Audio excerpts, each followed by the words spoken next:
Le 21 janvier 1917, l'abbé Rivière se rend au chevet de Béranger Saunière, curé de Rennes-le-Château, victime d'une attaque cérébrale quelques jours auparavant afin de lui administrer les derniers sacrements. Après plusieurs heures de confession, l'absolution lui sera refusée, chose extrêmement rare, et le confesseur ressortira de la chambre livide.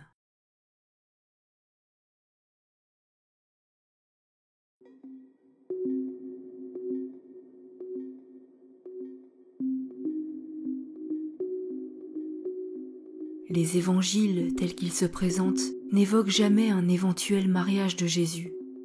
Notre civilisation actuelle, que nous soyons chrétiens ou pas, nous conduit à penser qu'il ne se maria jamais. Il existe pourtant un personnage féminin dans l'entourage de Jésus, dont le rôle fut minimisé car sa place privilégiée auprès du Christ dérangeait. Ce n'est pas un secret, l'Église catholique tenta depuis son fondement de reléguer la femme à un plan inférieur, balayant de l'inconscient collectif l'image sacrée de la déesse mère. Pourtant, dans l'évangile apocryphe de Philippe, retrouvé à Nagamadi en 1945, nous pouvons lire « Et la compagne du Seigneur était Marie-Madeleine, et le Christ l'aimait plus que tous ses disciples, et il l'embrassait sur la bouche. Cela froissait les disciples qui exprimaient leur mécontentement. Le Seigneur répondait « Il est grand le mystère du mariage, car sans lui le monde n'existerait pas. » Dans l'évangile de Marie, retrouvé en 1896 en Égypte, Pierre s'adresse à Marie après la disparition de Jésus. « Sœur, nous savons que l'enseigneur t'a aimée différemment des autres femmes. Dis-nous les paroles qu'il t'a dites, dont tu te souviens et dont nous n'avons pas connaissance. » Cette phrase est révélatrice du statut privilégié que Jésus accordait à Marie. Il l'aimait différemment des autres femmes. De plus, il lui donnait un enseignement particulier dont les autres apôtres ne bénéficiaient pas.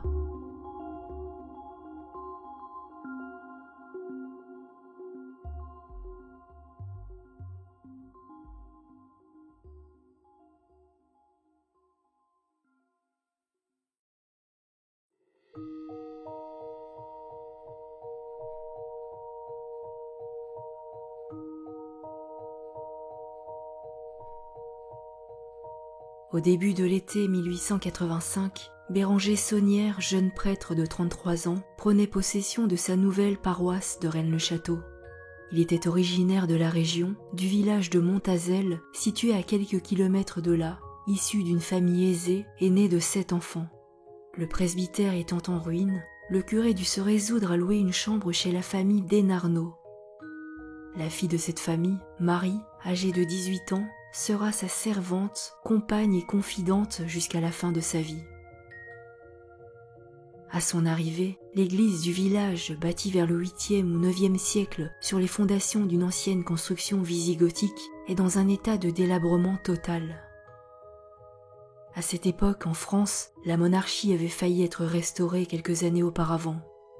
Le comte de Chambord, héritier légitimiste au trône de France, aurait dû régner sous le nom d'Henri V s'il n'avait choisi de se retirer au dernier moment en faveur de la République. Béranger Saunière, comme beaucoup de prêtres de l'époque, était un royaliste convaincu et ne s'en cachait pas. Il tint à la veille des élections législatives de 1885 des propos engagés politiquement durant un sermon, tentant d'influencer le vote de ses paroissiens. La sanction ne se fit pas attendre, et Saunière fut rétrogradé en tant que répétiteur et surveillant au petit séminaire de Narbonne. Aucun remplaçant ne fut nommé en son absence. L'église de Rennes-le-Château est dédiée à Marie-Madeleine.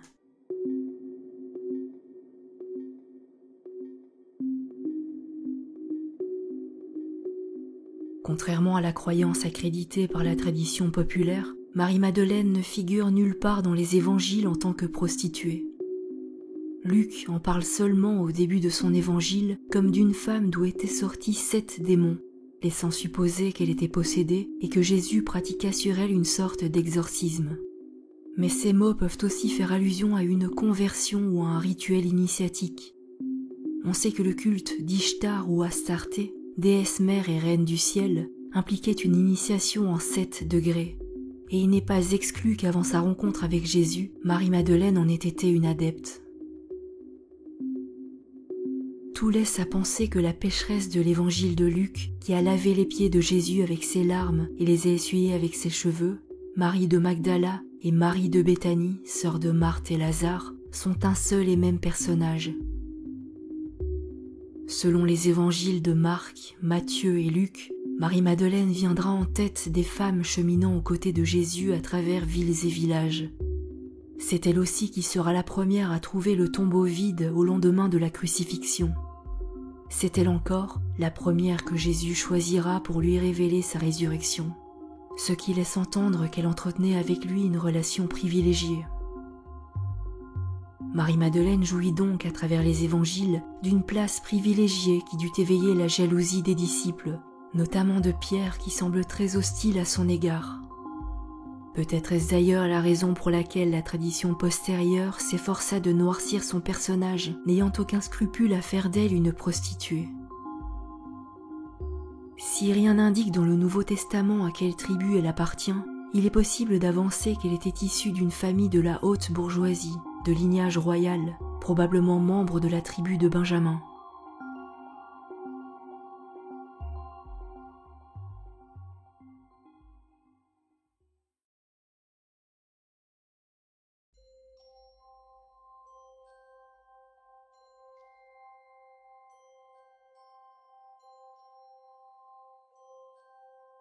Si aujourd'hui, le village de Rennes-le-Château dans le département de l'Aude ne compte plus qu'une centaine d'habitants, le passé de ce lieu est pourtant chargé d'histoire, vacillant entre trésors mystérieux, ésotérisme et hérétisme.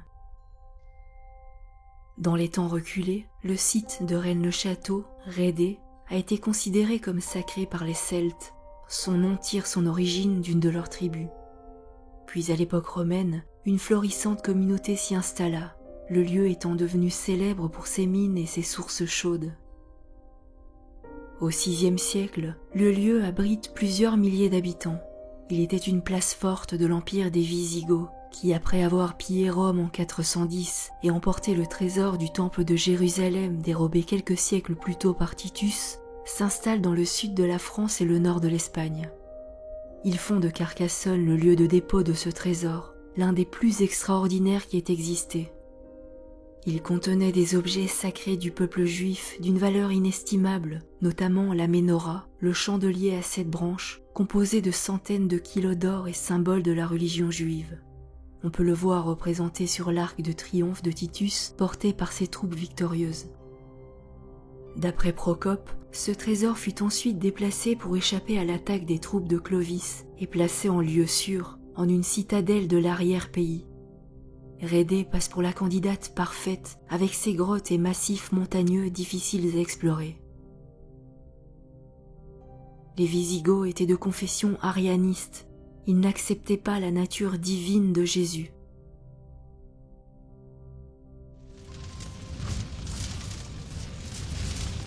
Au XIIIe siècle, la région est le lieu de la croisade dite des Albigeois, l'extermination des Cathares, cette communauté spirituelle, pacifique et mystérieuse.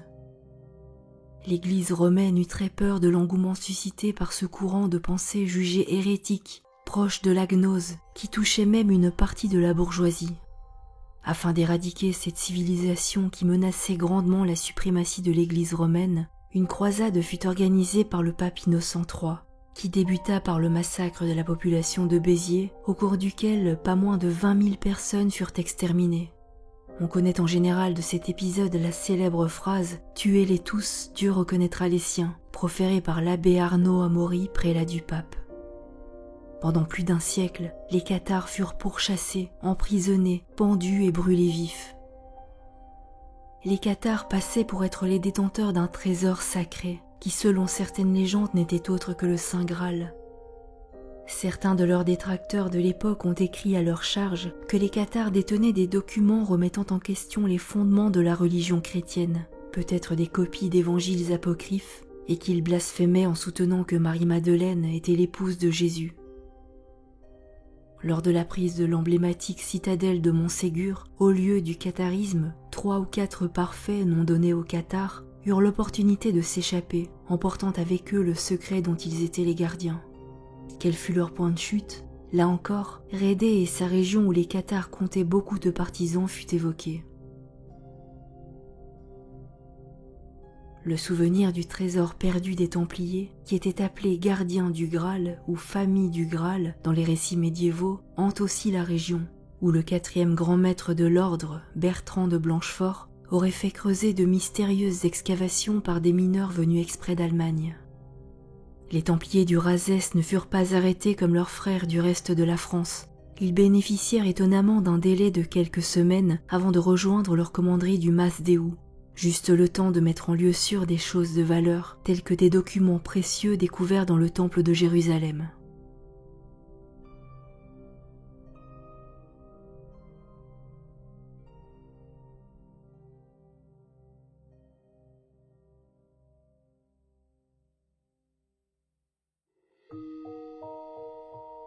Durant son exil punitif à Narbonne, on sait que Béranger Saunière rendait de fréquentes visites à son frère Alfred, également prêtre, qui avait obtenu le poste de précepteur des enfants du marquis François de Chefdebien, ami intime du comte de Chambord. C'est probablement par son intermédiaire que Saunière entra en contact avec la comtesse de Chambord, qui lui fit un don de 3000 francs or, l'équivalent de 5 ans de salaire d'un prêtre. Cette généreuse donatrice, Marie-Thérèse d'Autriche, comtesse de Chambord, faillit être reine de France. De plus, et cet élément est de la plus haute importance, c'est une Habsbourg, cette famille qui tient l'Europe entre ses mains depuis 5 siècles et qui représente à l'époque de Saunière le plus fort pouvoir politique, économique et religieux au monde. Nous pouvons nous interroger sur le fait qu'une femme d'une telle importance s'intéresse à un petit curé de campagne. Saunière utilisa cet argent pour concrétiser les travaux de son église, ce qui pouvait constituer un excellent alibi pour en sonder les murs et en retourner le sol.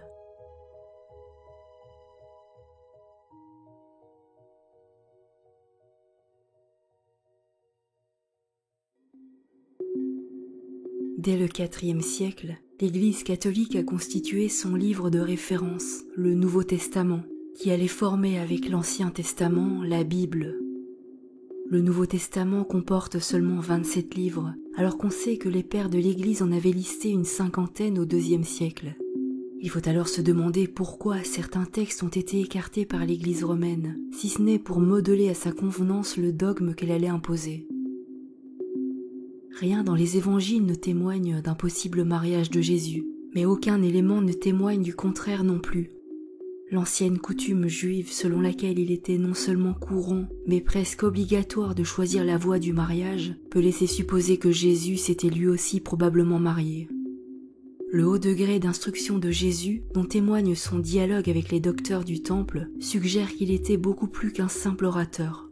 Il pratiquait probablement une forme élevée d'enseignement qui lui donnait droit au titre de rabbi. Dans ce cas, son mariage était tout à fait certain, car la loi juive était très explicite à cet égard. Un homme non marié ne peut prétendre à enseigner. Si l'on en croit Matthieu, établissant dès le début de son évangile les origines royales de Jésus à partir de David et Salomon, celui-ci avait de ce fait des droits légitimes sur le trône d'une Palestine unifiée. Jésus représentait dans cette perspective une menace sérieuse pour Hérode et les Romains, car il était le potentiel monarque susceptible d'unifier le pays et tout le peuple juif. Marie-Madeleine était manifestement d'extraction bourgeoise, peut-être même d'ascendance royale elle aussi. Un chef spirituel soutenu par la ferveur populaire peut constituer une menace vis-à-vis d'un gouvernement, mais un homme marié, ayant des droits légitimes au trône et des enfants pour perpétuer sa dynastie, est beaucoup plus dangereux encore.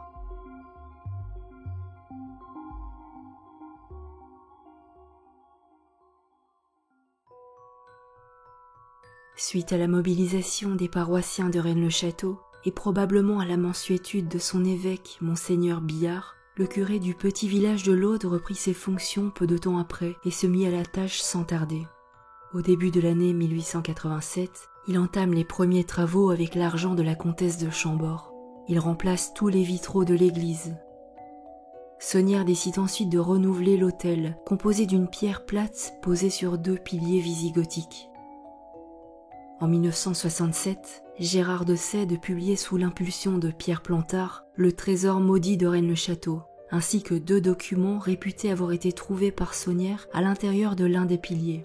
Il s'avère que le pilier est exposé à Rennes-le-Château, à l'entrée de l'église, posé de manière ingénue à l'envers par Saunière. Et s'il est effectivement creux, on constate que la cavité est trop petite pour contenir plusieurs objets de grande taille. Toujours est-il que la légende rapporte cette découverte de 3 tubes de bois contenant des parchemins recouverts de textes codés tirés des évangiles.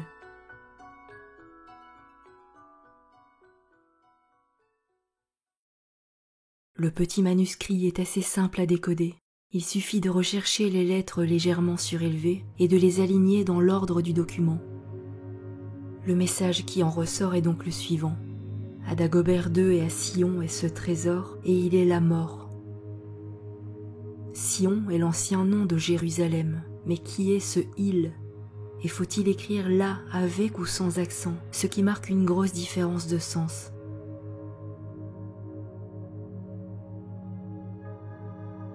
Le grand manuscrit est beaucoup plus complexe à décrypter.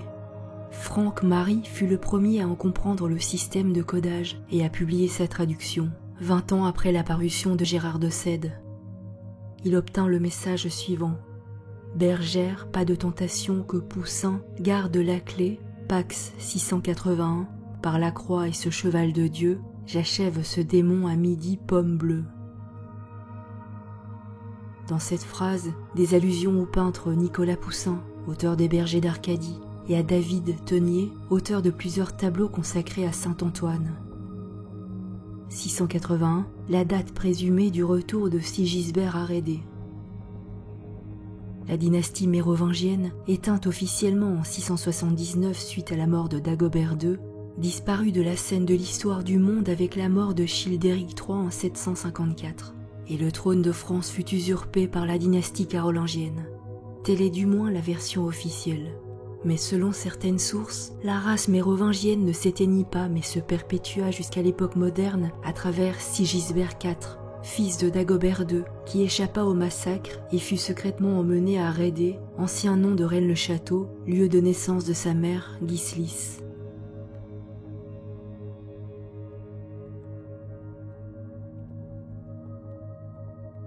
D'après Gérard de Sède, suite à la découverte de ces parchemins, Saunière se serait rendu à Paris.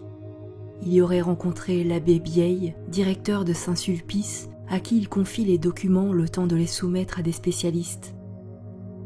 À Paris, on dit qu'il fut introduit dans les milieux ésotériques de la capitale, rencontrant le jeune Émile Auffay, Emma Calvé, célèbre cantatrice de renommée internationale, et peut-être même Claude Debussy en personne, potentiel grand maître du prieuré de Sion. Saunière se serait également rendu au Louvre et aurait acheté 3 reproductions de tableaux, un portrait du pape Célestin V, une œuvre de David Tenier, probablement une tentation de saint Antoine, et le célèbre tableau de Nicolas Poussin, Les Bergers d'Arcadie.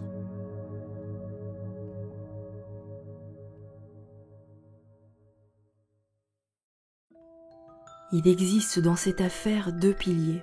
Le premier en pierre qui supportait l'autel dont nous venons de parler, datant du IXe siècle, et le second en bois daté du XVIIe siècle qui soutenait la chaire. Ce dernier en bois, d'1 mètre de haut, avait été laissé à l'abandon dans les gravats des travaux et découvert par Antoine Captier, carillonneur du village, qui en voulant le déplacer en fit tomber une fiole en verre contenant un petit parchemin roulé. Captier décide de remettre le document au curé qui passera toute la nuit à le déchiffrer. Le lendemain, Saunière fait appel aux 2 ouvriers maçons qui travaillent dans l'église. Il les entraîne directement devant l'autel, devant une dalle légèrement plus grande que les autres, mais qui ne présente aucun signe particulier.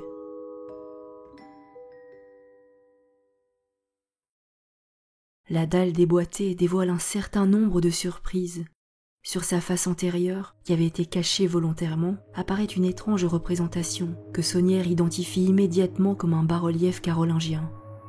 On y distingue, à gauche, un cavalier à terre faisant boire sa monture, et à droite, un guerrier en selle portant son bouclier face à lui. Elle est aujourd'hui appelée la dalle des chevaliers.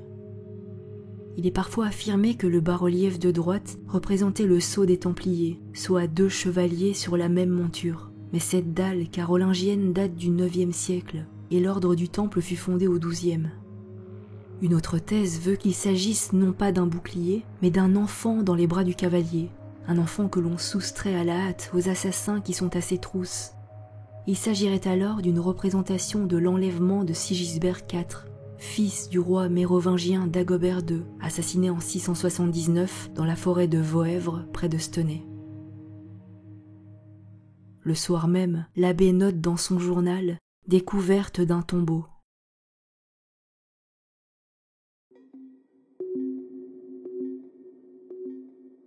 Jésus, aristocrate et prétendant au trône de Palestine, a essayé de recouvrer son héritage légitime. Profondément opposé au régime imposé par les Romains, il comptait à travers le pays de nombreux partisans riches et influents, mais comptait également de nombreux ennemis au sein de l'administration romaine et les milieux juifs traditionnels, ne parvenant pas à le neutraliser en raison notamment de ses appuis en haut lieu. Un simulacre de crucifixion fut organisé. Jésus fut-il remplacé par un sosie? C'est ce qu'affirment certains textes. Toujours est-il qu'un corps fut transporté jusqu'à une tombe voisine, d'où 1 ou 2 jours plus tard il disparut miraculeusement. Qu'advint-il de Jésus après l'épisode de la crucifixion?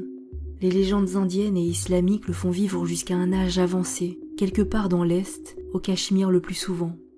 Peut-être en Égypte, à Alexandrie, où au même moment, Hormuz créait la Rose-Croix. Ou dans les environs de Rennes-le-Château, où certains localisaient la tombe de Jésus contenant son corps momifié. Cette hypothèse expliquerait alors le message chiffré des parchemins de Sonnières « Il est là, mort ».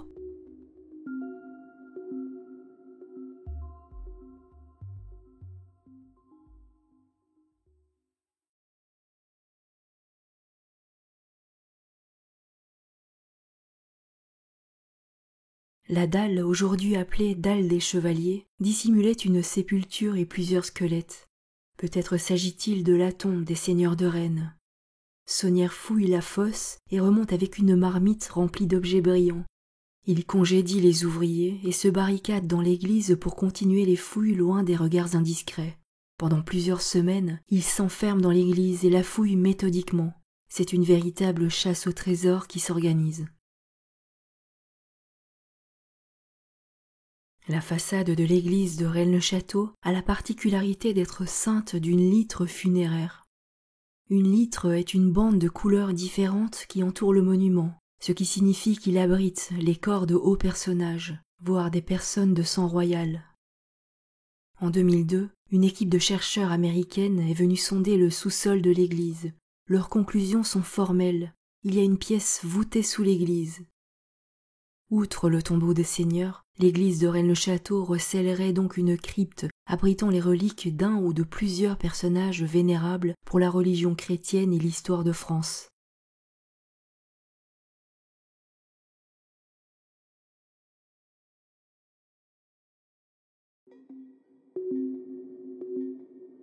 Marie-Madeleine était la femme de Jésus.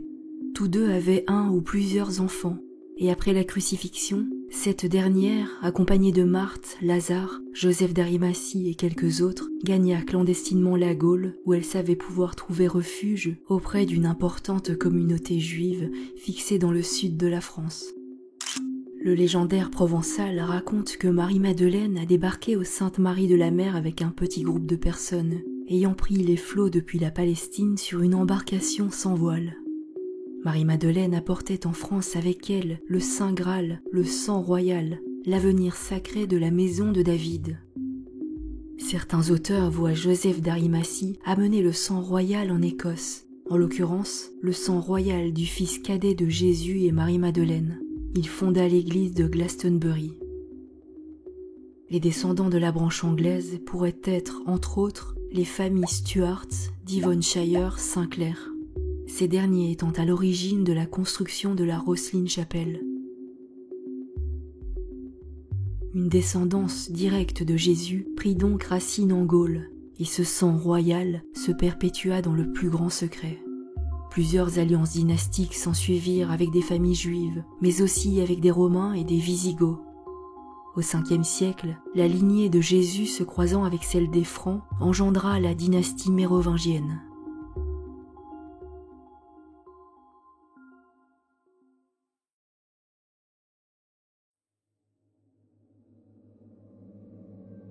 Les fouilles continuent. Saunière, accompagnée de sa fidèle Marie Desnarnaud, mettent à sac le cimetière du village, la nuit tombée, profanant les tombes et fouillant le moindre centimètre carré de terre.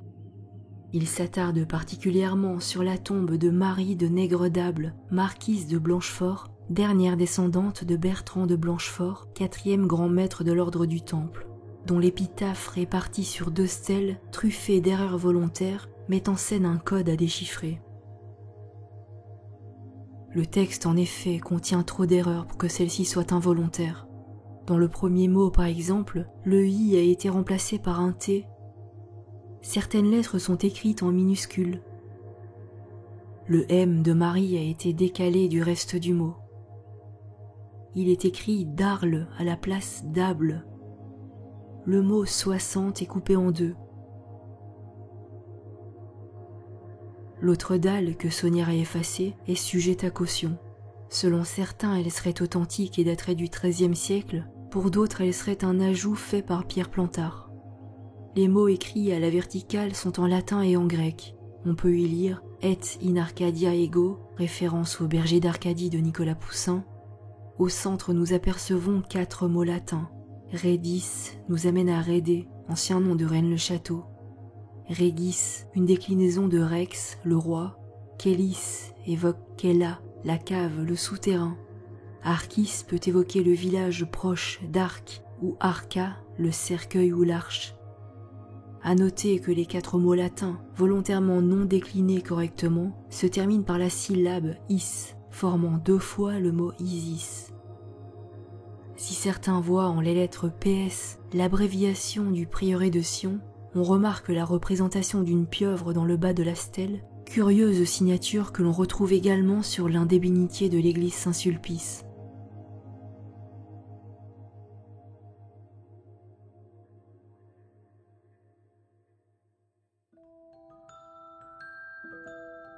Saunière mène grand train, il dépense sans compter, et on raconte même que des personnes de la bourgeoisie lui rendent visite à Rennes-le-Château.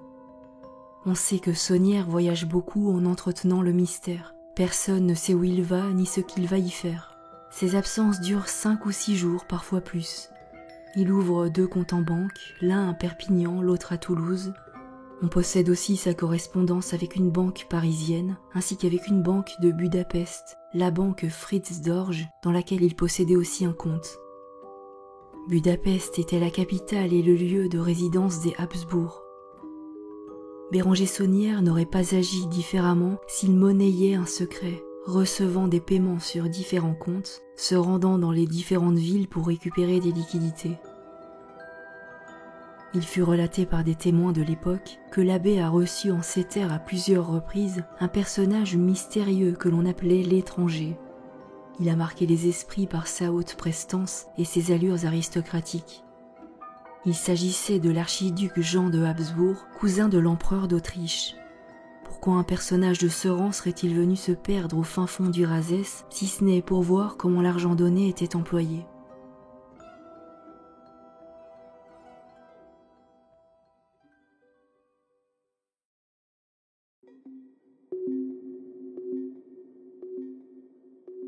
Les traces de la descendance de Jésus et Marie-Madeleine ont fait l'objet d'une traque féroce. Néanmoins, il semble évident qu'un énorme secret ait été partagé au long de 2 millénaires par d'illustres familles. Celui-là même qu'exprimait Louis XI lorsqu'il déclarait « Je suis fils de Marie de Magdala ». Ces familles se sont intégrées à la religion dominante, mais certaines d'entre elles, fortes de leur secret par ailleurs bien connu des papes, ont en maintes occasions influé sur le cours de l'histoire. Comment ne pas penser aux Habsbourg qui détenaient même un droit de veto sur l'élection du pape? À noter que tous les membres des familles royales européennes se marient entre eux, coutume ancestrale permettant de ne pas diluer le précieux sang royal.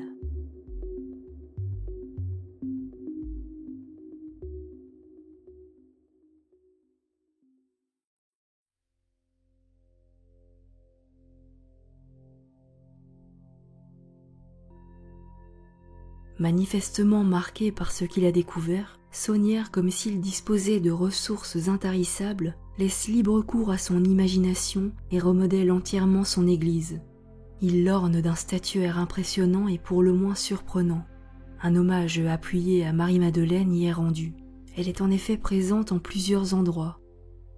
Sur le fronton de la porte d'entrée où elle semble porter la croix comme une arme à feu, en statue sur un côté de l'église, sur le bas-relief qui orne l'autel et sur le vitrail circulaire qui domine l'autel.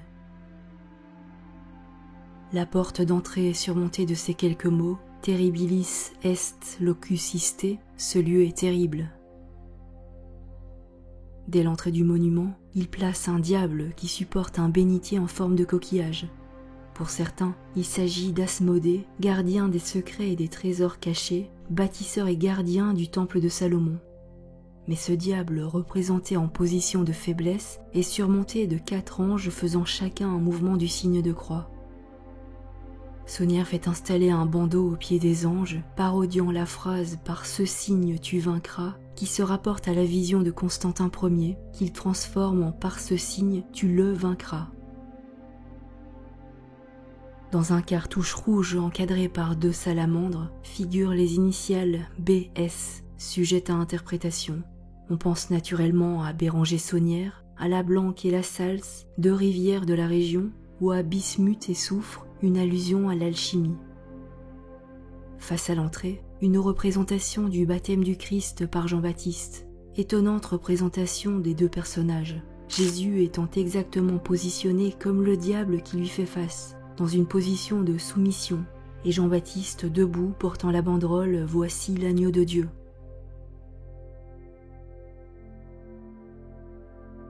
L'autel est entouré par 2 statues.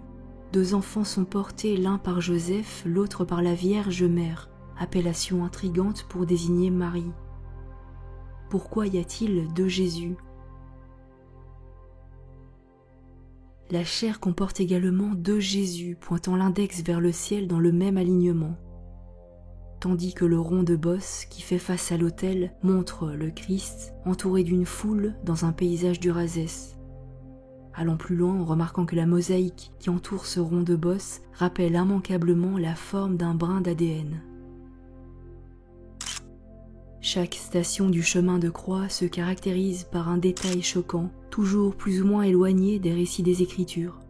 Sur la 14e station par exemple, la représentation du corps de Jésus porté dans la tombe sur fond de ciel nocturne éclairé par la pleine lune voudrait-elle suggérer que le corps est non pas déposé dans la tombe, mais qu'on est en train de l'en sortir?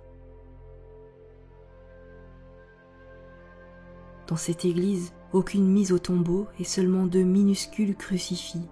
Le personnage de Jésus n'est pas mis en valeur, sa mort n'est pas sacralisée comme il est coutume de le faire dans les édifices catholiques. Cet édifice n'est pas une église, mais un temple gnostique.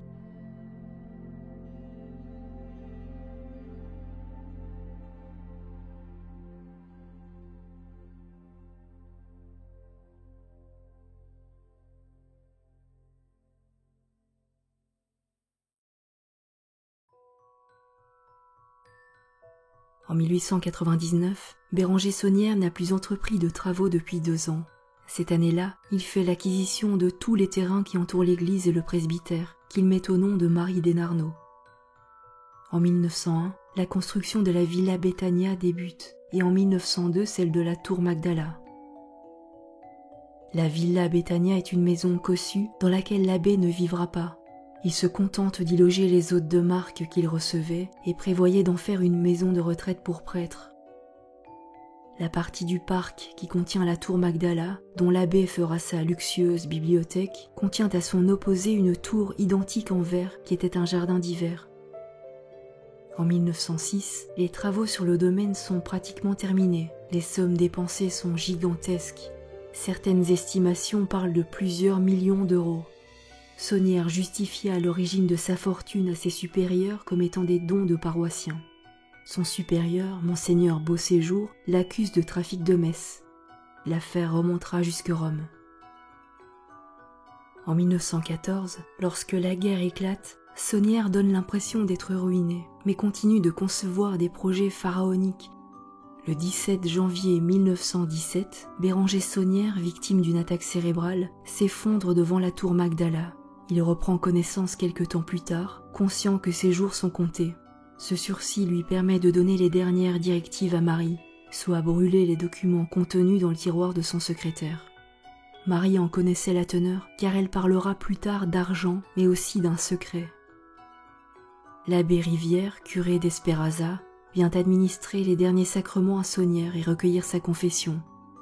Il en ressort bouleversé au point de lui refuser les saints sacrements, qui ne lui seront administrés que post-mortem.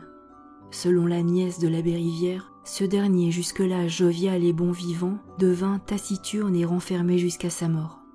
Il partageait maintenant lui aussi ce trop lourd secret, décidant également de redécorer de manière mystérieuse sa propre église.